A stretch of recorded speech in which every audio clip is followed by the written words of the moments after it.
Hey, wait a minute. Good morning. Good morning. Good morning. How are you? I'm gonna give you some. A little bit is good, just a little bit. Okay, the question is, soll es halten als so? I'm going to give you a little lacham. We're going to tip. We're going to give from every Jew. We're going to chip in another Jew's lacham. Maybe we should do it like this. Because so kann man es lernen. Ein Minute. Das noch warten, because the oil da vorankommen. Noch Lacham. schram. Baruch atah Adonai, Eloheinu melech haolam, shehakoil. Oh man, das der halt es. L'chaim. Ah, so. L'chaim, make l'chaim. Say l'chaim. Freilich Purim. Getting our Shabbos. Shabbos to Shabbos you. start learning today. It should be a start of something very good. Amen. Wada. Cheers. So before l'chaim. L'chaim. What's your first name? Not Akiva. Yaakov, Akiva's brother. Yeah. Buri gaat er nou lang nog shahakel nie bedra. Amen. So, l'chaim brocha. Sorry, I'm no way. No, you're never in the way. You never know How where could to a sit Jew be in. in the way? Yeah. It's an oxymoron. It is an The Jew and in the way is an oxymoron. Yeah. So, it's now right before Shabbos Zocher, and right before, a few minutes ago, somebody asked that he said Purim is so boring. You just wakes up in the morning, and you hear the Megillah, and then your wife gets on your nerves that you have to deliver all the Mishloach Manas, and everybody packs in the car, and the kids are busy with their costumes, and people are running after you, and there's a ton of traffic, and you have to deliver so many different packages, and he feels like a delivery guy, and then Purim comes, and eventually there's a Suda, and, you know, he actually doesn't even like to drink so much, and even if he does, he gets drunk, and what's Purim so, you know, it loses the excitement when you're a child. Then there's, wow, Purim, you plan for Purim, and then you get older, and it's like, it's Purim. It's like Purim. So this unbelievable story from Dubna Magid, the Malach Biderman brings it. You know, everybody knows that a Sefer Torah has to have lines. It's called Shirtoit. When you make a Sirita, you have to, that's Saran Keretzen. You have to like, Before riding. Raise it, no? yeah, they Make a straight line, They make straight lines inside of the Sefer Torah, and then underneath you write the Osius. You hang the Osius on the top of that line. So a Megillah has to have those Sirtut.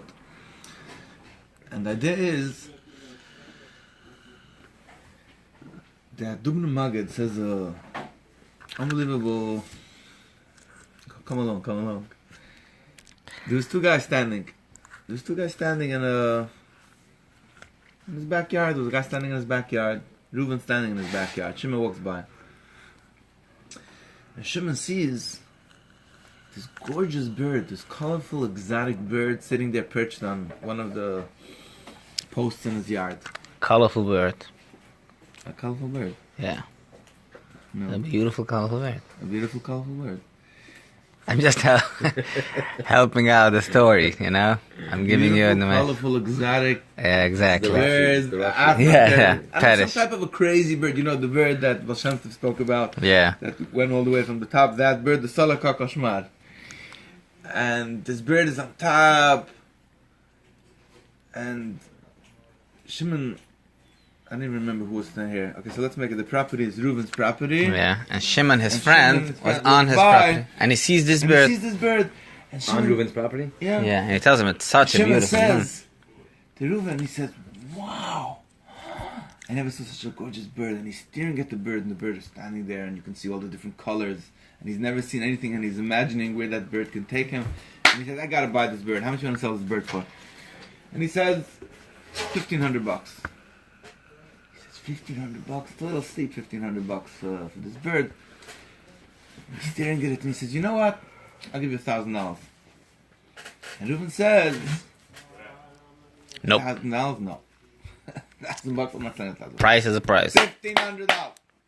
So everybody knows it's going back and forth. 1,000, 1,500, 1,500, 1,000. He's a Yiddish, he tries to handle. The other tries to handle it. Kids said, That's helping. 9-9. You eat this in the house. What happens is like the Baal Shem Tov said, you know the Baal Shem Tov story with the bird? Everybody knows the Baal Shem Tov. You know the Baal Shem Tov had one of the metaphors from the Baal Shem Tov on Tefillah was that there was a bird, a parrot, whatever, some type of exotic bird, and they wanted to go bring it to the king.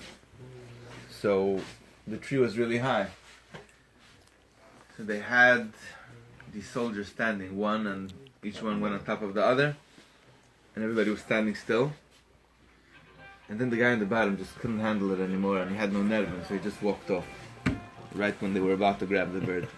And the entire thing just exploded and flats. So that's weird. So the Baal Shem Tov said also by davening that the Baal Shem Tov, in order for him to go high, to catch that bird, went through a meditative process. When one of the Talmidim interrupted it, so the whole system He just crashes. fell off. He just crashed. So the same thing happens whenever you go into a trip. Whenever you go into a zone, you have to be able to stay there. It's different. So keep up the story. Anyway, so come along. So he's asking him, he wants to buy the bird, so they're handling about the bird, and they're fighting about it, and he says yes, no. And finally, this guy's action is that he wants it only for 1,000, and he wants 1,500, and then suddenly the bird takes off. And the bird flies away. And Reuven he's devastated, and he starts crying and yelling, and he says, oi, I'm such a fool. If I would have sold it for 1,000, then I would have gotten at least $1,000, but now that I insist on getting 1,500, I got nothing. Watching this whole fiasco, and he says, no.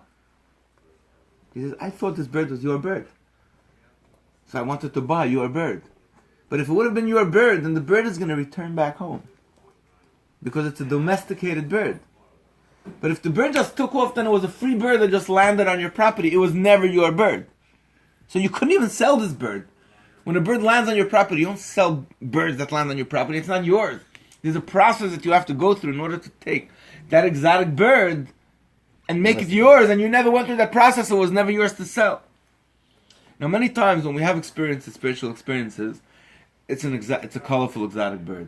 It's something that you don't see usually, and it comes and it's like, wow! But then the bird flies away. Now sometimes the bird flies away because Purim finishes.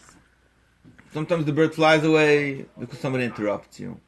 Sometimes the bird flies away because you fell into a place of habits and a system of doing things monotonous that the bird never even comes into your property anymore.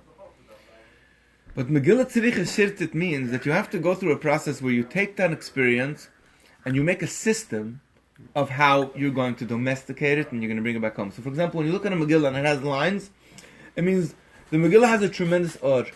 It's a story of all stories, multiple levels, so many different interpretations that you can't even imagine how many different underlying messages are going on within this Megillah. It doesn't end, how many Ramazim, there's so many illusions, there's so many mystical meanings, you can't even fathom what goes on in the Megillah. But we say this Megillah, Tzricha Shirtit, it has to have lines.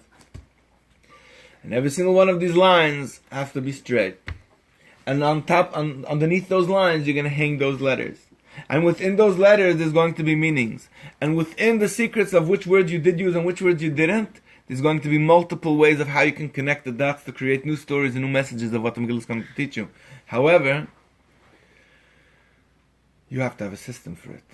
You have to have a system of how you're going to bring home the story of the Megillah. And that's what all the Chassidic masters spoke about. There's a Torah from the Baal Shem Tov. And that's very important. The inspiration. What? The story of the inspiration. There's an inspirational story from the Baal Shem Tov. There's a gewalt story from the Baal Shem Tov. Holy Baal Shem Tov, the Chidush Rim, once spoke about why we get drunk on Purim. Chai vinish. It's chai vinish l'ptzume b'puri. It's a chai vinish, you know. Chai vinish l'ptzume b'puri. You have to get drunk on Purim. You have to drink. And once upon a time, there was Atzilas Geshamim. It wasn't raining. And all the villagers all around came to the Baal Shem Tov. And the Baal Shem Tov said,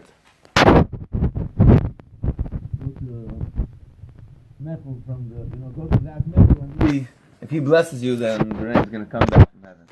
So of course they searched for this mechel, whatever his name was. And they find that mechel is a shikr, wallowing in the street, drinking one bottle after another. And they couldn't believe that the Baal Shem Tov sent him to mechel. They go over to Mechel and they said, Mechel, could you please bless us? Rain should come down from heaven. And Mechel says, what? What did you say? He says, no, Mechel, Baal Shem Tov sent us to you. And Hashem said to me, I'm a plain shikhet. He said, no, the Baal Shem Tov sent us to you, and you have to bless us.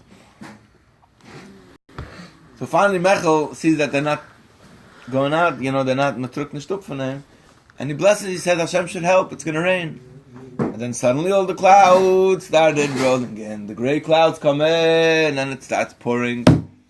And after this Yeshia comes, they run back to Mechel and they say, Achi, how did you manage to get this power that when you say one word, that suddenly all the angels come to run and they roll the clouds in? Mechel says, I don't know. They said, no, there has to be something that you once did. So Mechel turns a little red and he says, I'll tell you the story. One time I had a lot of money.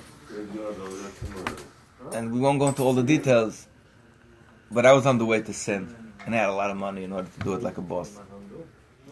And I was ready and I was all excited that this is going to be, we're going to have a party.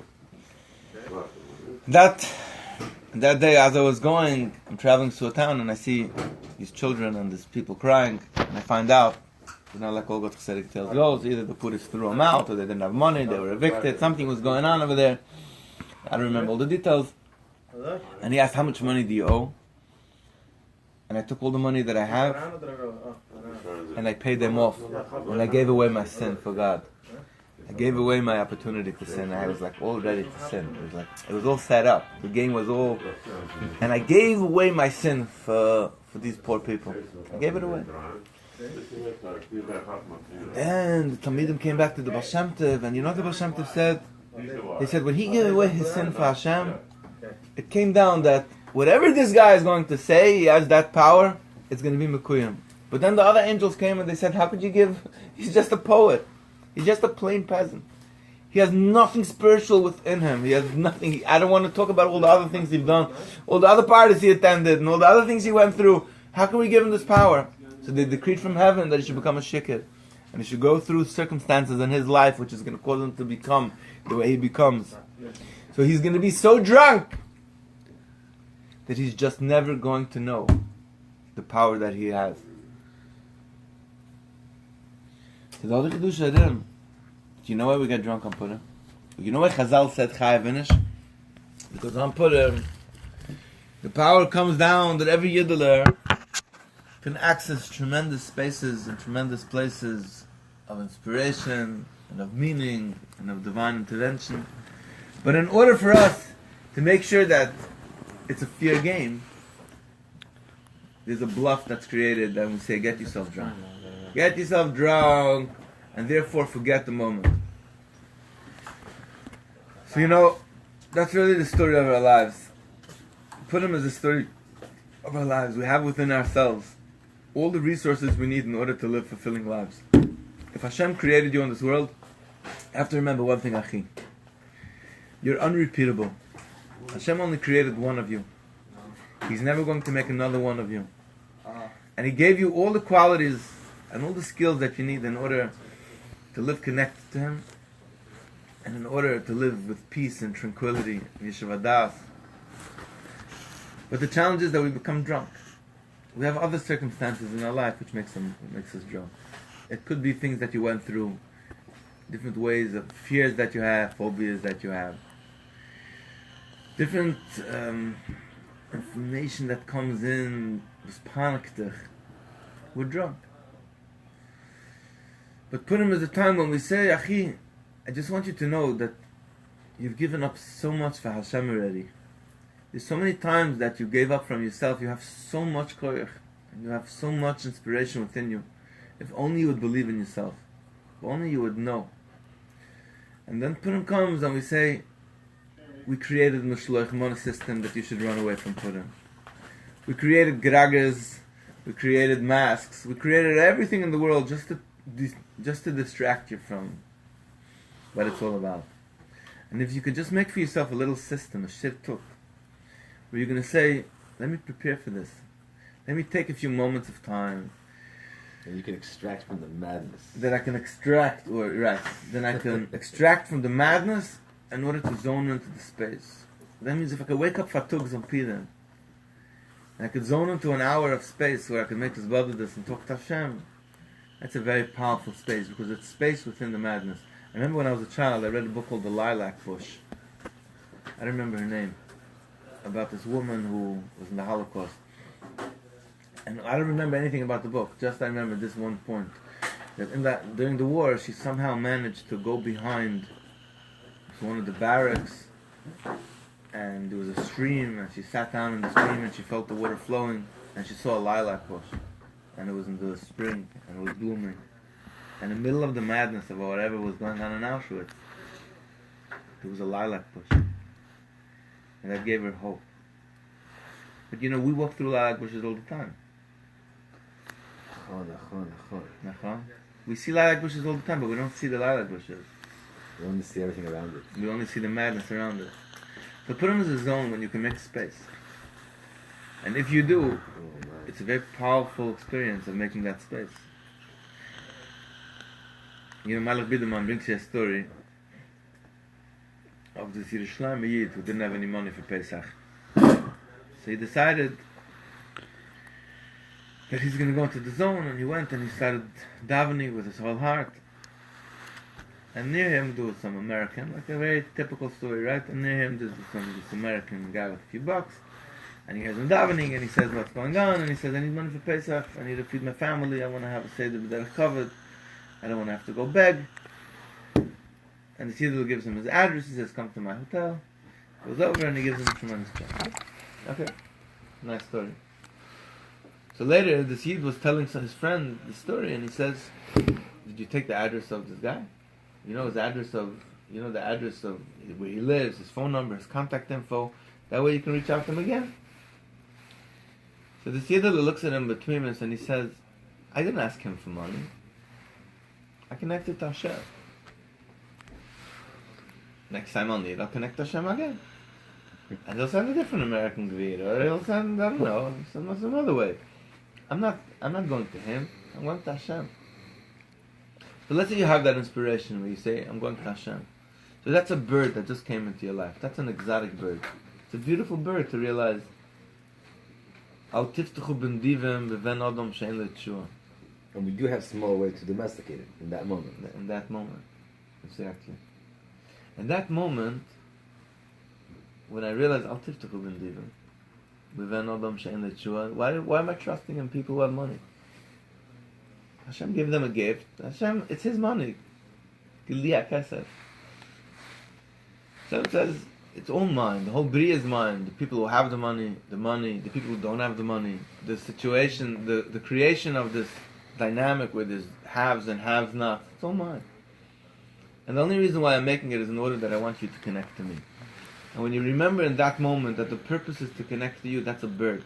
It's a beautiful bird when you realize, Hashem, it's only about me connecting to you. Please let me connect to you. But what do you do that you know Purim is going to pass over? And then the next day you're going to wake up with a hangover. What do you do? How do you domesticate the moment? How do you domesticate the inspiration? And for that, the answer is that when you're inspired, you make a very, very, very small Kabbalah Torah. That's the secret. Oh. A very small Kabbalah Torah. That means whatever you're inspired to do at the moment, you take off 80% of it, and you take 20% of that, and then you take maybe 5% of that. You do like a 95-5-5. You have to remain with mamish such a small Kabbalah, which it seems so simple now, and it seems so easy that it's for sure you're going to do this forever, but you accept that I'm only going to do mamish this small thing. And you have no idea how hard it's going to be later when the inspiration goes away. You can't even imagine. And if you can do that one tiny thing consistently,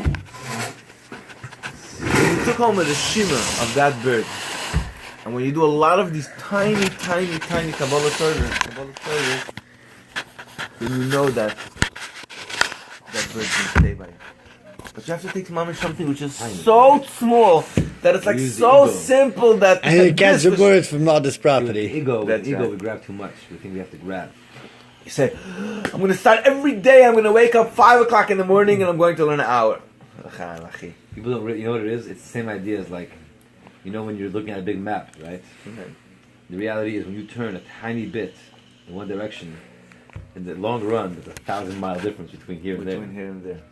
So the same thing when you're drunk, like you don't realize that when you turn a little bit from where you are, you're turning it half a degree. Right. But if It's you take huge. that, if you continue on that half degree, the same way a place would have been 500 miles away, it's going to be years away. Yes.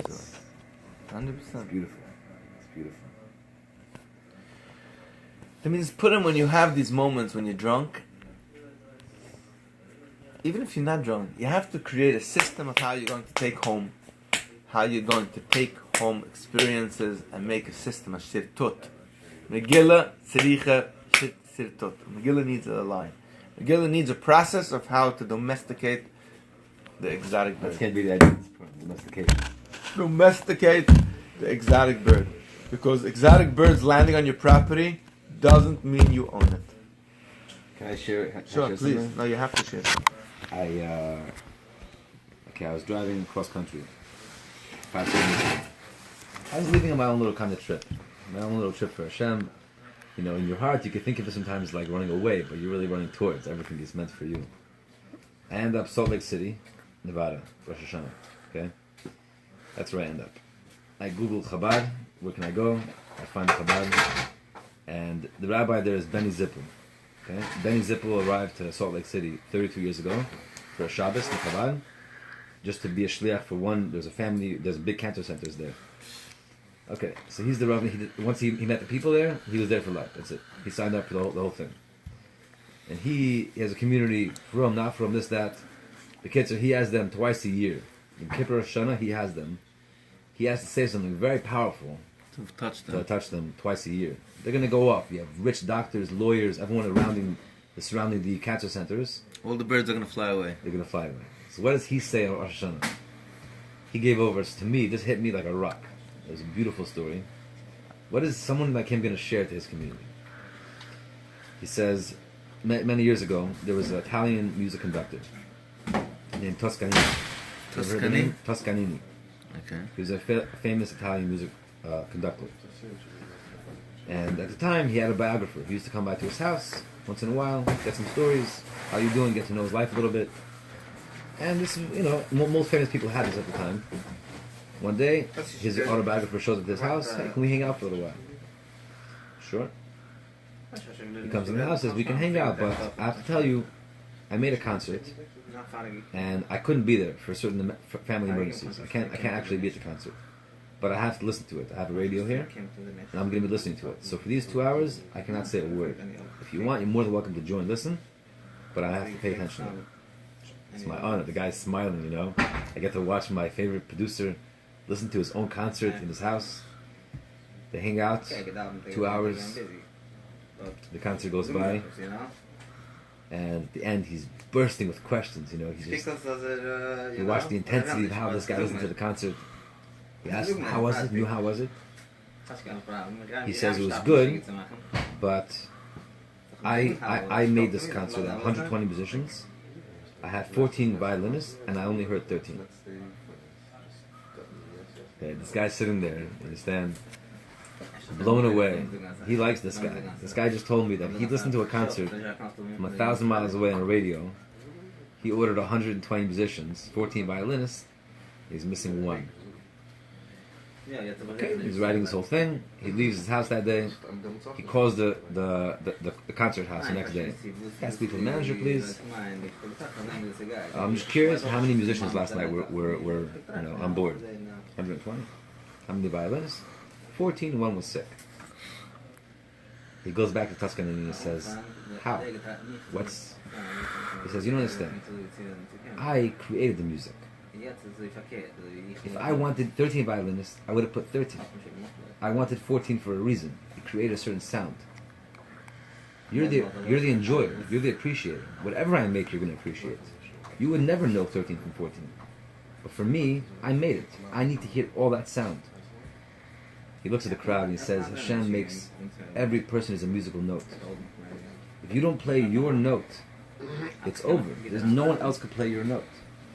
He's listening. Hashem's listening to the sound that the world makes. There's a song the world makes. Every person, you try to play everyone else's note. I want to be him. I want to be him. As long as you do that, you will never appreciate. All Hashem's waiting for is your note to play. It might be the smallest note. You think it's an ugly note. It's your note. and no one could ever do for them. And you know, that to a community like that, you empower people. They feel individualism. I don't want your notes. You don't want my notes. And it teaches a person to, you know, what's my note? What is my note? What's my note? My note should But we're all a simple note, and Hashem is waiting to hear our notes. It's It's the only job we have to do. Shabbos for the brothers. Shabbos Zucher is coming. Shabbos. He's going to the Shabbos. Mechias Amalek. Agdus and Klal Yisrael. L'chaim. Fine. En ik ben van 7 zoals posten. First sign of wisdom is on yourself. Hallo. Wie de post is nog dan?